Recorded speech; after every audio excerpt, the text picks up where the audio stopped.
Hey traders, hope you're having a good Sunday. Just wanted to look at Ethereum. Why not?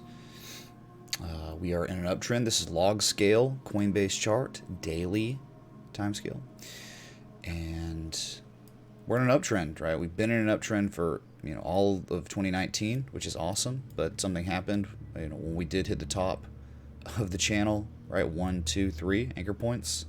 I mean, all these anchor points really haven't been changed since February.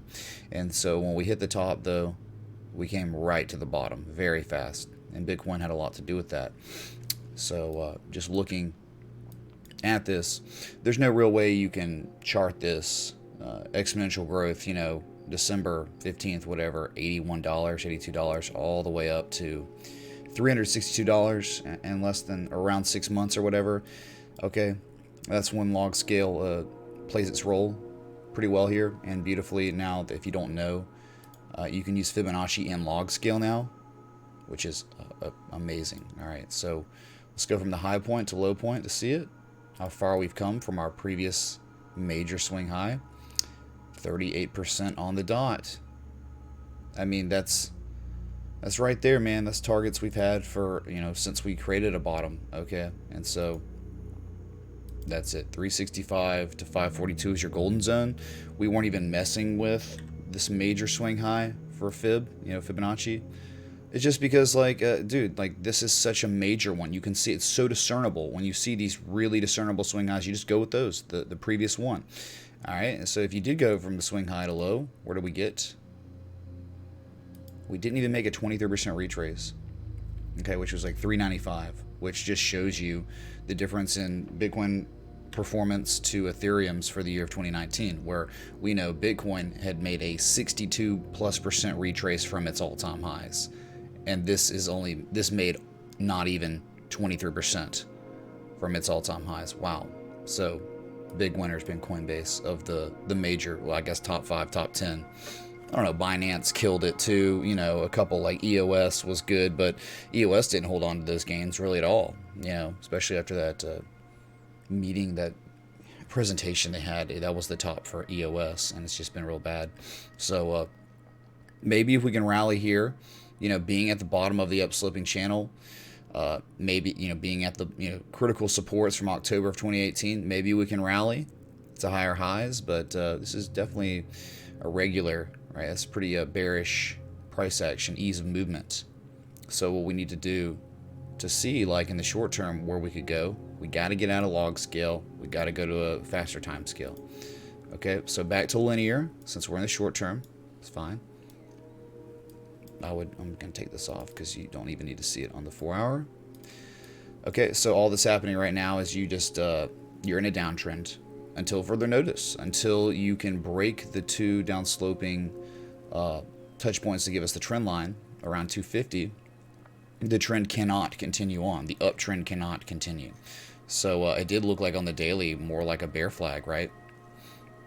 And we know Bitcoin's in a downtrend, so the macro, all we can do, in the stock market, you've got like major indices, right? Like the S&P 500, the Dow Jones, Russell 2000, and NASDAQ, right? So you've got those that if they're in a downtrend, most likely the rest of the market could be in a downtrend, right? You want to always make sure you're analyzing the macro before you analyze the micro. And we analyze Bitcoin all the time, and Bitcoin we know is in a downtrend. So if Bitcoin's in a downtrend or the macro is in a downtrend, then Ethereum is not going to do very well if the macro is down. Okay, so from our high point to low point so far, we have only hit a 23% retrace, so the shallowest of shallow retraces from our top, which was June 26th, to our bottom, which was the 16th of this month. So you'd expect us to potentially maybe go higher,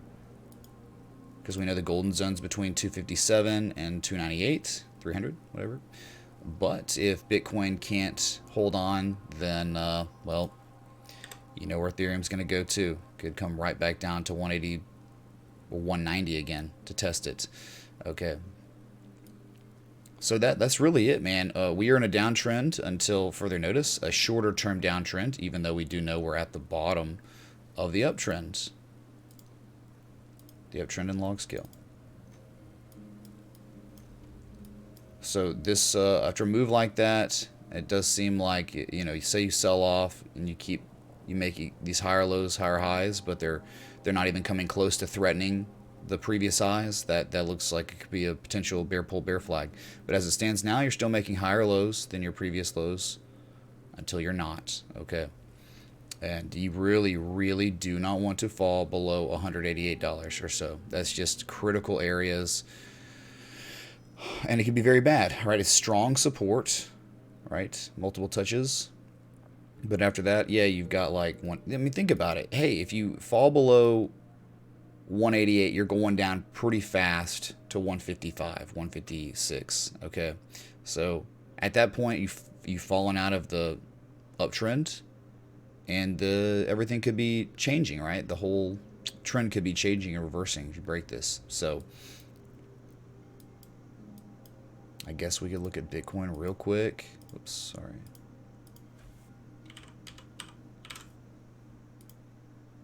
And so this is what I've got for Bitcoin right now. Oops, log scale. Okay, where, you know, you're in the downtrend. This is clearly signified by the equidistant channel. We had a steeper downtrend within the major structure, more major structure, and we've broken out of it. But, you know, all we've done is anchor point 1 and 2 on the bottom, 3 and 4 on the, like 1 and 2 on the top, 1 and 2 on the bottom. As you can see, we had heartline support or resistance support, and now we've broken it. So in time, we could see 10,000 again if we hold this. But yeah, man, when you're making lower highs, lower lows, longing is tougher, all right? Because if the trend has reversed, which it very well could have, your bullish indicators, your bullish patterns might not be as reliable.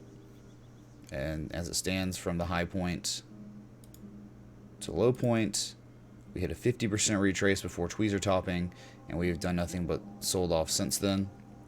I took a short-term little position, already got stopped out of it, so it's whatever. And that's okay. We're just trying to play the inverse head and shoulders. It was a false breakout, but you're still okay. You're still making higher lows, believe it or not, but the heart line's kind of concerning that you're below it now. So again, we could see 10,000, 85, 10,000 area. All right. And we know how much room there is to run to the downside if we truly wanted to. The 8,500 is the bottom of the downsloping structure, where, you know, we haven't made a major lower high of this entire trend. Now, we've made the minor lower highs, right? But this is very major, right? Discernible peaks on daily time scales.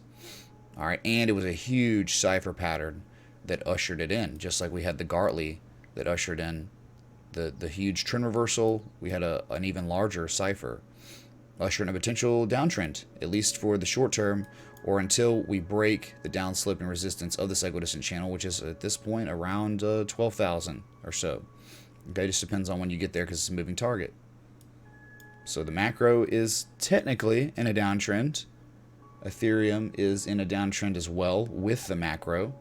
So make of that what you will. If you enjoyed this static video, hit that like button, that bell, that sub. I go live normally 6 p.m. Eastern and 11 p.m. Eastern. So check me out then if you haven't. Leave a comment in the description below. Like button, bell, sub, all that stuff. Until next time, respect the TA.